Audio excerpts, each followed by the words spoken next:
Hey everybody, it's Bree here. I just wanted to check in with you today and say, hey, it's the Destiny channel. I hope you've been enjoying some of the recent postings that I've made, and I have a really good one for you today as well. So this one, again, as I usually do, is totally off the cuff. I was talking about this with a friend earlier, and I thought about doing it last week, and then I forgot what the topic was going to be, and I'm like, silly me.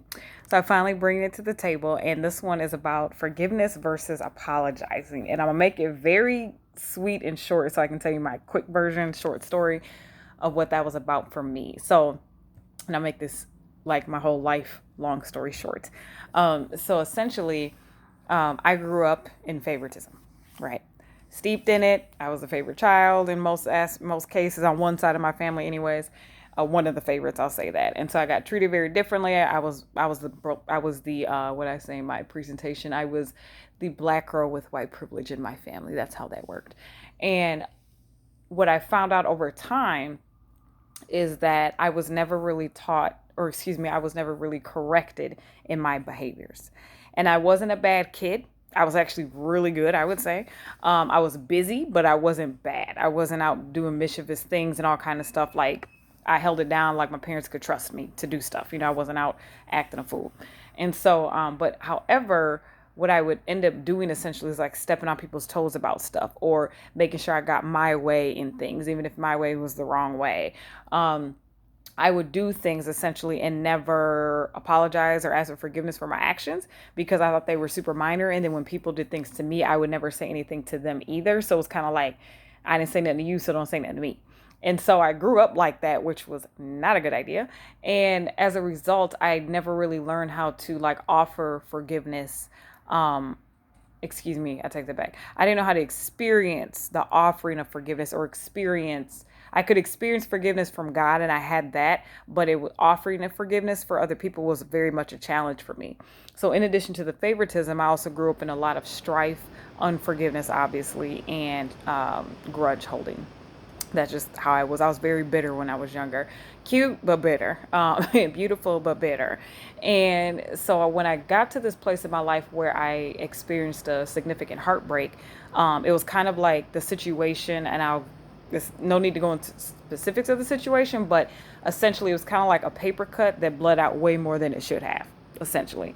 So my heart was broken, but if you looked at it from the outside, you'd be like, move on, like no big deal, like all right girl, it's all over, it's done with. But for whatever reason, that knife, so to speak, like hit me in the right spot, and God used that to heal me down the road. And so I have it's good to say that today I'm free from all of that. But I wanted to share with you in that process, from dealing with heartbreak, that my actions and my character were way out of whack. And so I would hide a lot of my true emotions about people, about things, about people, especially at church. I would be like, hey girl, woo, woo, woo, woo, and then let me pray about you. My prayer sounded more like gossiping or the prayer that I think, God should do with your life, instead of just being like, Lord, forgive him, show me your mercy, send him on your way. It was like, Lord, you need to tell her she need to do this and do that because she nasty. And it was just like very phony, very what I call peacockish. You a chicken, like you got your peacock feathers, but you're really a chicken. That was me. And I used to say that about other people till the Lord was like, actually, you're the chicken with the peacock feathers. I was like, oh, sorry about that. But anyways, but that's not the case anymore. And long story short, I had hurt my friends in the process of this whole heartbreak thing because I kept such a secret about how I really felt about things and my dreams that were dashed and destroyed and turned into a nightmare and blah, blah, blah. And I had to come to a point where I needed to start asking for forgiveness because I could not see myself as the offender in the situation. I only saw myself as the victim. And so when God started to show me how painful my actions were to other people, and also the issues in my soul, and I started to see like, oh, that's really ugly, like ew, I did that. I'm like, oh man, I was acting like the devil, like ooh, this ain't good. And he utilized that to help me have this YouTube channel, which I think is really cool. But I had to really go through a process of humbling myself and asking for forgiveness. And I'll be honest, it took me a long time. Sister girl did not want to give up these apologies or these sorries because, again, I felt like the victim in the situation. And I knew I was being mean to people and playing people off or whatever, but it was like I was hurt and I hadn't got my apology.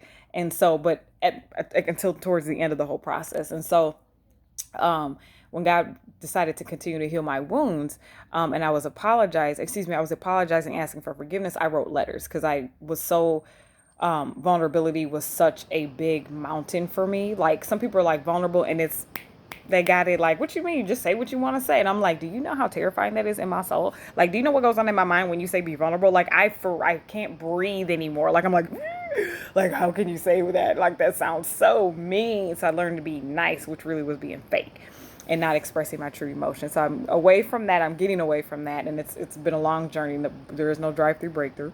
Thank the Lord.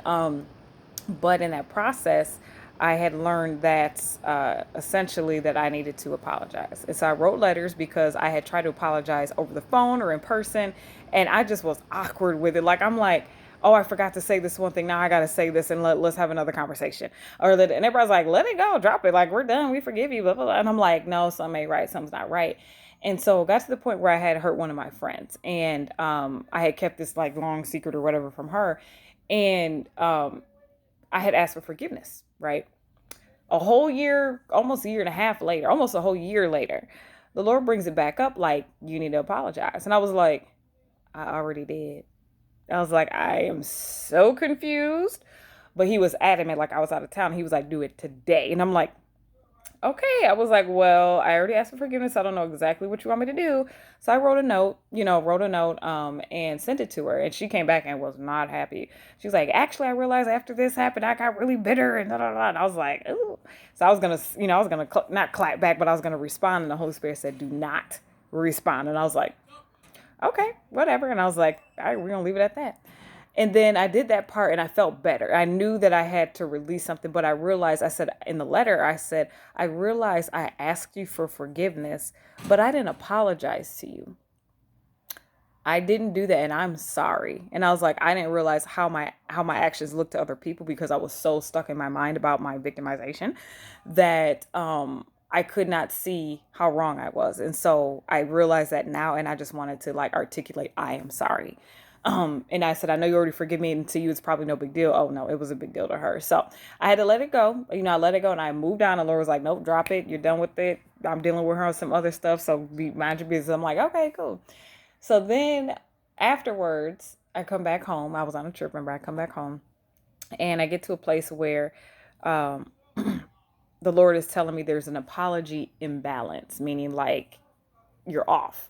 And I'm like, who else do I got to apologize to now? I'm like, look, I'm done with this. Like, this has been going on for like a year and a half of me trying to apologize to people, and it's already shameful for the stuff that I did. So I'm just like, oh, let me like get over this. Like, let's be done.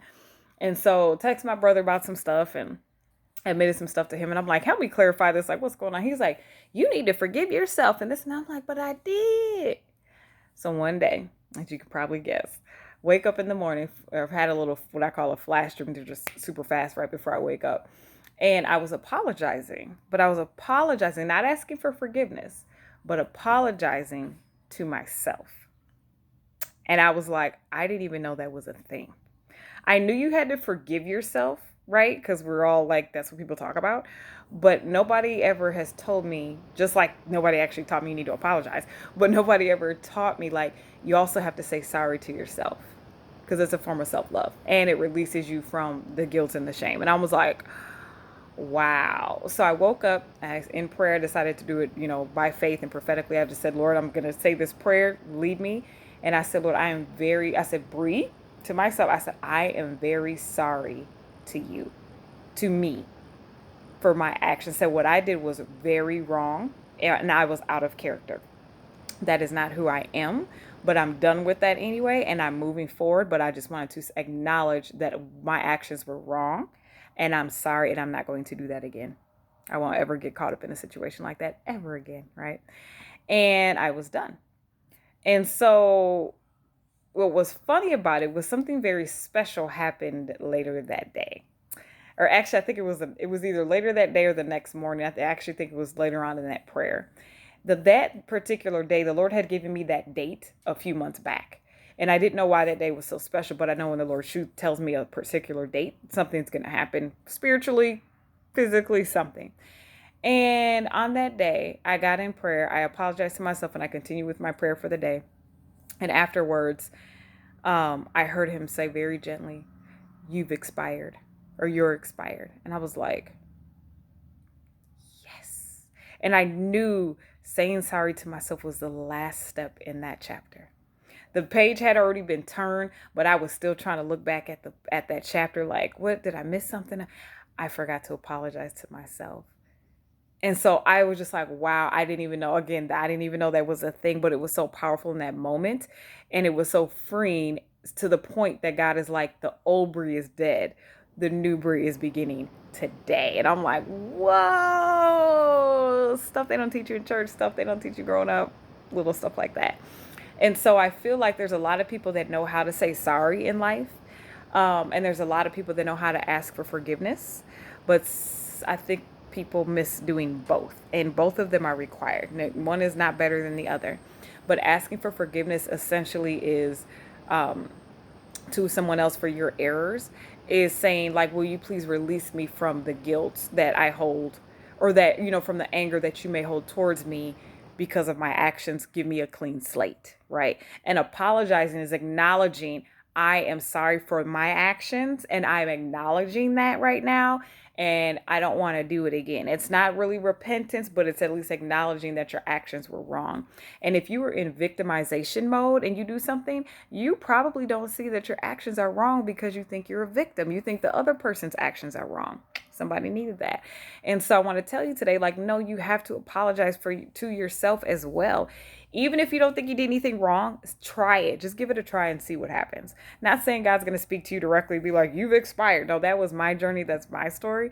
And nobody can take that from me. But I just want to share that with you today because I think it's so important to understand that, like, God has a process and a strategic way of doing things. And if you really want change, you got to make some changes. You got to think of yourself differently. You got to see yourself for what it is. You got to talk about the left foot that don't nobody want to talk about.